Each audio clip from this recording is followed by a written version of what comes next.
한문으로 바라본 세상. 중국 역대 미인 20인. 이번에 소개할 미인은 중국 3대 악녀 중 하나인 달기를 소개하고자 합니다. 미인을 원하는 것은 남성의 동물적, 본능적 현상입니다. 미인은 아름다운 여자를 지칭하는 것으로 내면적 아름다움보다 외형적으로 아름다운 여인을 지칭할 때 사용되는 용어입니다. 뿔을 가진 자는 이가 없다는 뜻으로 각자무치라는 사자성어가 있습니다. 화려하고 아름다운 꽃일수록 질 때 추한 모습을 보이며 풍성한 꿀이 없는 꽃일수록 화려한 자태로 벌을 유혹하지만 꽃을 찾는 벌을 이롭게 하기보다는 피해를 주는 경우가 다반사입니다. 나라를 망하게 할 만큼 아름다운 미인을 지칭하는 경국지색은 미인을 갈구하는 남성을 파멸시키면 물론이고 국가까지 망친다는 뜻으로 외형적인 미인에 대한 경각심을 심어주는 좋은 본보기라고 할 수 있습니다. 경국지색에서 경은 기울 경우로 기울다, 비스듬하다, 바르지 않다, 다투다 등의 뜻으로 사람인가 잠깐경이 합쳐진 해의문자로 잠깐경은 다시 비수기에 머리혈이 합쳐집니다.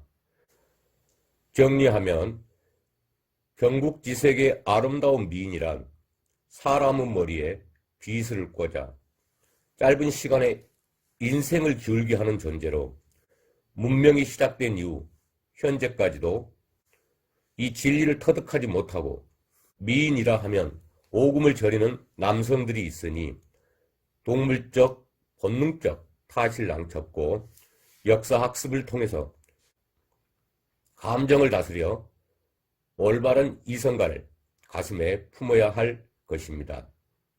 기원전 11세기경 중국 상나라 말기에 빼어난 외모와 현란한 이부자리 기술로 유능한 왕을 죽게 만들고 나라까지 망하게 한 여인이 있었으니 이 여인을 꽃에 비유한다면 이위에서 언급한 대로 화려하지만 꿀이 없는 것과 같다 하겠습니다.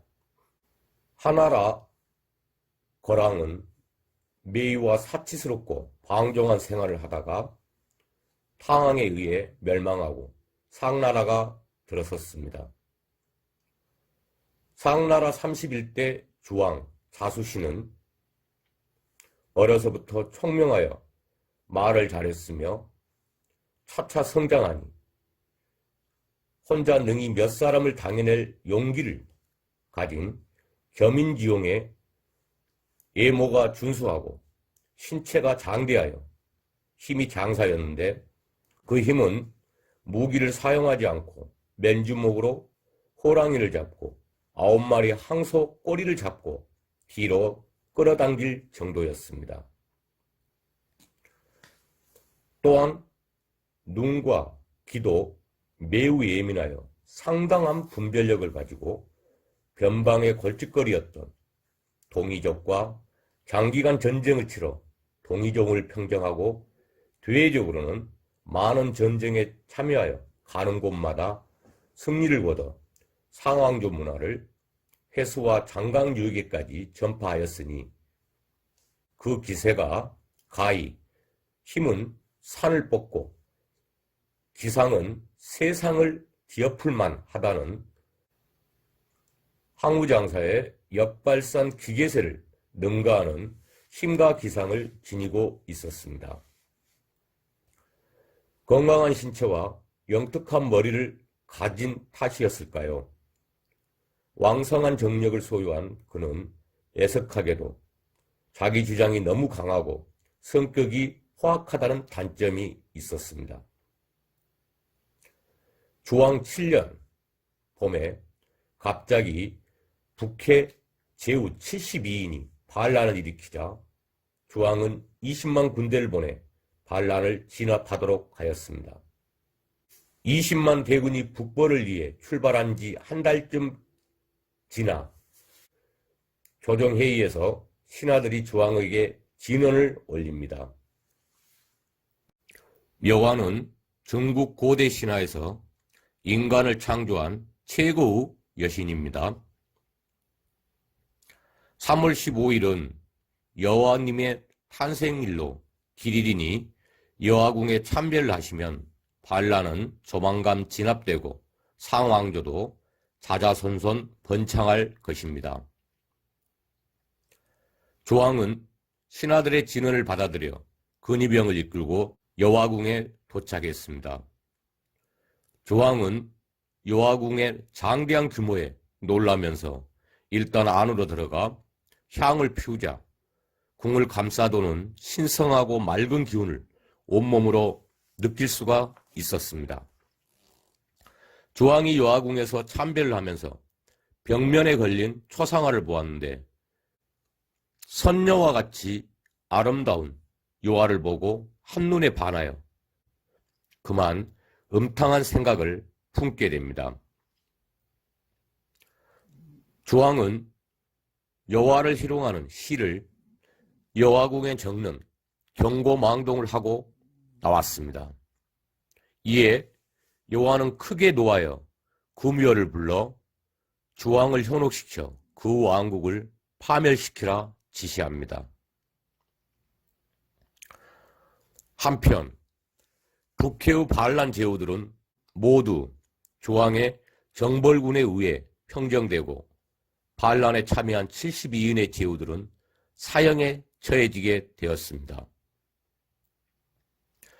이 제후들 중에는 유소불악의 소호라는 제후가 있었는데 소호에게는 세상에서 복이 드문 아리따운 미인이었으니 그 이름을 달기라 했는데 소호는 목숨을 구걸하기 위해 달기를 조왕에 바치는 조건으로 사형만은 면할 수가 있었습니다. 달기의 망고절색의 아름다움을 고서에서는 다음과 같이 표현하고 있습니다.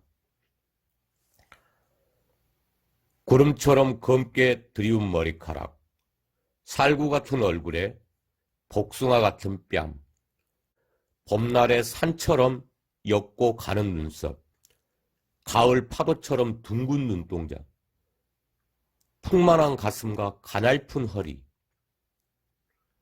풍성한 엉덩이와 날씬한 다리, 햇빛에 취한 해당 하나, 비에 젖은 백꽃보다 아름다워라.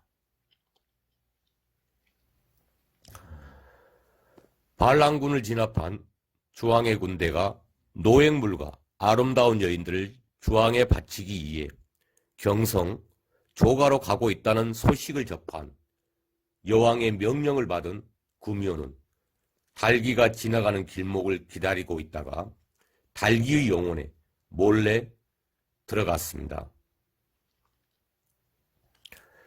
구미호가 달기의 영혼으로 들어간 이후 달기의 질은 넓어졌다 좁아졌다 하고 질 안의 속살은 겹겹의 부드러운 주름으로 이루어져 남성의 성기가 그 안으로 들어오면 저절로 액체를 분비하면서 잔잔한 호수가 되었다가 성난 폭풍을 동반한 거친 파도를 일으키는 것처럼 꿈틀거리며 빨아들이고 내뱉으니 한 번이라도 달기의 이곳을 경험하면 세상 모든 근심 걱정은 저절로 사라지고 한락과 행복의 세계를 느끼게 되는 명기로 변해 있었던 것이었습니다.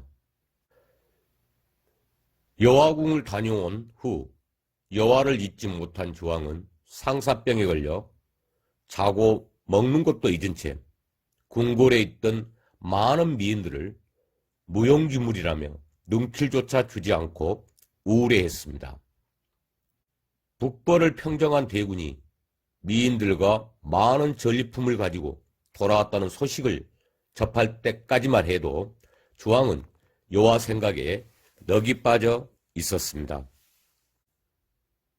주왕은 복숭아 뺨에 은행알 눈, 백옥 피부 달기를 먼 발치에서 바라보았을 뿐인데 그녀의 아름다움을 한눈에 알아보고 얼굴에 생기가 감돌기 시작했습니다.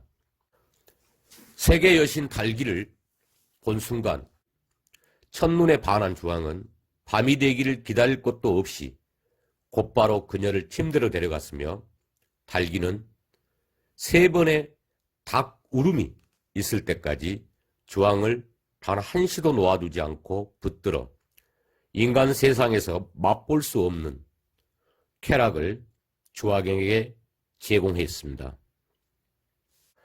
이후부터 주왕은 다른 궁녀들은 쳐다보지도 않고 정사도 팽개친 채 오직 달기에게만 정신이 빠져버렸습니다.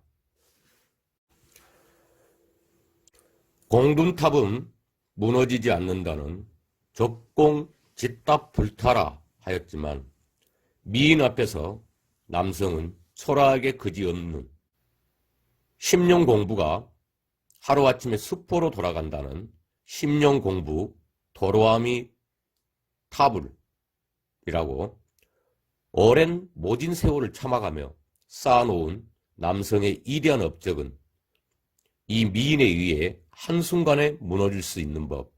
이제 한 시대를 호령하던 영웅이 달기에 의해 처참하게 사라지는 것을 한번 살펴보도록 하겠습니다. 주왕이 자신의 달콤한 품에서 벗어나지 못하는 것을 안 달기는 서서히 항음무도한 본색을 드러내게 됩니다. 그녀는 먼저 웅장하고 화려한 궁궐을 지어달라고 요구합니다. 주왕은 백성들에게 가혹한 조세를 부과하고 경비를 조달하여 10만여 명의 장인들을 불러서 밤낮을 가리지 않고 7년이라는 공사 끝에 길이 3리, 높이 1000척의 대궁전 100여 개, 소궁전 72개의 초호화 궁전을 안성했습니다. 이것이 그 유명한 녹대입니다. 주왕과 달기는 이 녹대에 많은 재물을 모아두고 밤낮으로 꿈과 같은 세월을 보내며 마음껏 유희를 즐겼습니다. 역사를 기록하는 사가는 이를 밤새도록 술을 처마시고 퍼놓는다는 뜻의 장야음이라고 기록하기도 했습니다. 달기는 여러 가지 꽃잎을 짜서 즙을 얼굴에 바르는 도화장이라는 화장을 하였는데 여인들이 사용하는 연지의 역사는 달기가 했던 이때부터 시작되었다고 할 수 있습니다.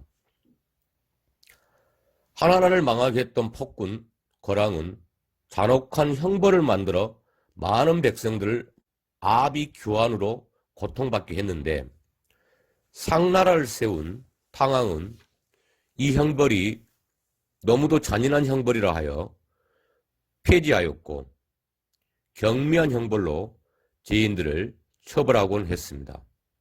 그런데 역사를 다시 몇백 년 뒤로 돌려 달기는 강력한 쾌락을 경험하자며 하나라 거랑의 무시무시한 형벌을 복원하자고 주왕에게 제안합니다. 달기의 제안에 의해 주왕은 먼저 대형 청도 인두를 궁전뜰에 제조하였습니다. 달기와 주왕이 누각에 나란히 앉아있으니 제수들이 벌거벗긴 채로 마당에 끌려 나왔습니다. 마당 가운데는 대형 청도 인두가 불에 얼겋게 달아올라 있고 주왕의 명령에 의해 제수들은 직접 청동 인두를 잡고 몸 여기저기를 지지니 고통에 몸부림치는 모습을 차마 눈으로 볼 수 없었지만 달기의 얼굴에는 기쁨이 가득했습니다. 제수들이 고통을 참지 못하고 의식을 잃자 달기는 온몸에 경련을 일으키면서 색욕 가득한 눈빛으로 주왕을 바라보자 주왕은 달기의 손을 잡고 침실로 뛰어들어가 두 사람은 뒤엉켜 한 몸이 되었습니다. 하루는 누군가 맨발로 얼음이 꽁꽁 언 강을 지났다는 말을 듣고 달기는 주왕에게 말하여 그 사람의 발을 잘라오게 하여 그 사람 발이 어떻게 생겼기에 얼음 위를 걸었는지 연구하기도 했습니다. 이때 충신들이 주왕에게 간언을 하자 마침 인두로 몸을 지지는 것에 실정을 느낀 달기는 또 다른 재밌거리 형벌을 고안합니다. 대형 구리 기둥을 만들어 밑에 숯을 놓고 시뻘겋게 달궈 거랑에게 간언하는 충신들을 벌겨벗긴 뒤 구리 기둥을 건너게 하였으니 몇백 년 전에 마리에 의해 실시되었던 포락지형이 다시 복원되었던 것입니다. 제수가 포락지형을 받고 구리기둥을 걸어가다 뜨거워서 불이 타오르는 숯불위로 떨어지니 제수는 시체로 변해갔습니다. 이 모습을 본 그녀는 색욕에 굶주린 듯 신음을 토해내며 몸부림쳤습니다. 이뿐만이 아니었습니다. 달기는 아예 누각의 침실을 만들어 생사람이 죽어가는 것을 보면서 주왕과 섹스를 즐기며 성욕을 채웠습니다. 이때마다 달기의 흥분은 몇 배 증가하여 주왕에게 새로운 쾌감을 제공하였습니다. 포락지형도 실증난 달기는 돈분이라는 형을 고안해냈습니다. 녹대 부근에 구덩이를 파서 수많은 독사와 정갈을 집어넣고 알몸의 제수들을 밀어넣어 고통 속에 죽게 하고 달기와 주왕은 누각 침실에서 술과 음식을 먹으며 깔깔거리며 웃다가 달기의 욕정이 고조에 이르면 곧바로 섹스를 즐겼습니다. 얼마 후 돈분에도 실증을 느낀 달기는 돈분 주변으로 연못을 만들고 나무를 심어 연못에 술을 가득 부어 주애라 하고 나무에 고기를 걸어 육림이라 일컬은 다음 궁녀와 한간을 불러 모아 나체로 씨름을 하게 한 다음 승자는 주의 육림에 들어가 마음껏 먹고 마시게 하고 패자는 돈분에 집어넣는 벌을 내렸습니다. 구후 삼공의 딸이 달기에 필적할 만한 예모가 아름답다는 소리를 듣고 강제로 끌고 와 달기와 그녀를 알몸으로 벗겨놓고 여기저기를 주왕은 비교해 보았습니다. 주왕은 구후 딸에 흡족해 하여 비에 책봉하고 달기와 함께 육체의 쾌락을 추구했습니다. 하지만 정숙했던 구후 딸은 항운무도한 생활에 적응하지 못하자 주왕은 고상을 떤다는 이유로 그녀를 죽이려 했습니다. 달기는 주왕을 자극하여 또 다른 악랄한 형벌을 고안합니다. 구후 딸을 알몸으로 큰 대자로 침대 기둥에 묶어놓고 그녀의 음부에 미꾸라지 여러 마리를 집어넣었습니다. 미꾸라지는 습하고 따뜻한 곳을 좋아한지라 그녀의 음부 속으로 파고 들어가자 그녀는 몸부림을 치다 처참히 죽어갔고 바로 옆에서 달기와 주왕은 이를 바라보며 쾌락을 즐겼습니다. 그 후에 딸이 처참하게 죽었지만 아직 분이 풀리지 않은 달기는 구후와 그녀의 딸을 함께 포를 떠서 젓갈을 만들어 먹었습니다. 참고로 중국에서는 고대부터 청나라 말기까지 인육을 먹어온 전통이 있습니다. 참다 못한 또 다른 삼공인 아쿠도 몇 번이나 충원을 하다가 결국에는 구와 같은 꼴을 당했습니다. 3대에 걸친 충신, 비간이 있었는데 죽음을 무릅쓰고 주왕에게 간언을 하자 달기는 주왕에게 심장병에 걸렸는데 성현의 심장을 먹어야만 나을 수 있다고 거짓말을 하였습니다. 달기의 말을 들은 주왕은 충직한 신하 비간의 가슴을 갈라 달기에게 꺼내 주었습니다. 또 다른 충신 조이도 주왕에게 충원을 올렸지만 주왕은 나는 천명을 받고 태어난 천자이다. 보통 사람과 다른데 무엇을 두려워하랴 무시하였습니다. 조이의 숙부 자간도 충원을 하였지만 이 말을 들은 달기는 제가 듣기로 성인의 심장에는 구멍이 7개나 나 있다는데 자간이 성인처럼 행세하니 도대체 심장에 구멍이 몇 개나 있는지 모르겠습니다. 자간의 심장을 꺼내 살펴보면 어떠할까요? 라고 주왕에게 건의하자 주왕은 곧바로 자간의 심장을 꺼내 달기와 함께 살펴보기도 했습니다. 시창은 주나라의 제후였습니다. 주나라 백성들이 시창을 성인으로 받들자 주왕은 그를 옥에 감금시키고 시창의 아들 시고를 죽여 탕을 만들어 시창에게 고깃국이라며 속여서 모두 다 먹게 했습니다. 시창이 고깃국을 맛있게 다 먹고 나자 주왕은 자기 아들을 먹어 치운 시창을 누가 성인이라 했던가 라며 기고만장했습니다. 이 또한 달기의 요구에 의해서 주왕이 행했던 행동입니다.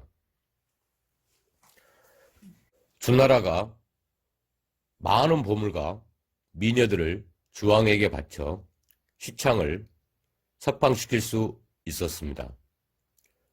시창은 다시 주나라로 돌아온 지 얼마 되지 않아 세상을 떠나게 되었고 그 아들 희발이 아버지의 복수를 위해 비밀리에 군사를 훈련시키며 전쟁을 준비하였습니다. 기원전 1057년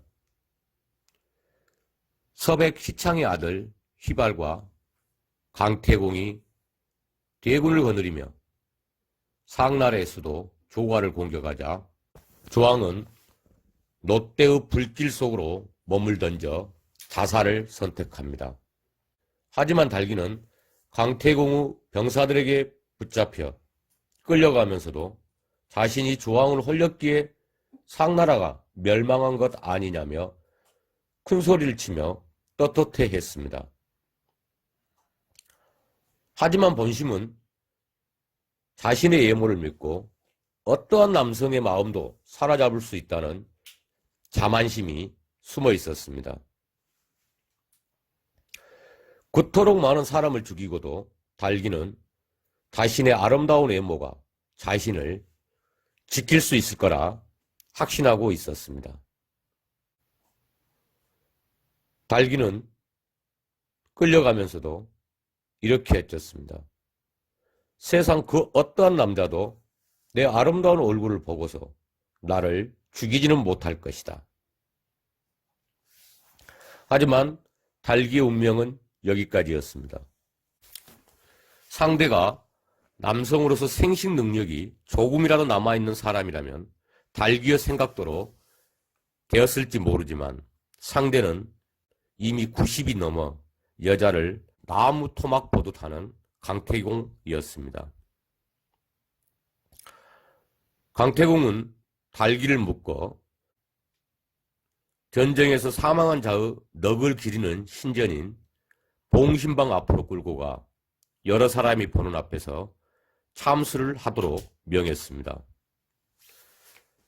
그런데 망나니가 칼을 뽑아 형을 집행하려 할 때 달기는 머리를 돌려 요요만 웃음으로 망나니를 홀리니 망나니는 넋을 잃고 멍청이 달기를 바라보다 칼을 땅에 떨어뜨려 버렸습니다.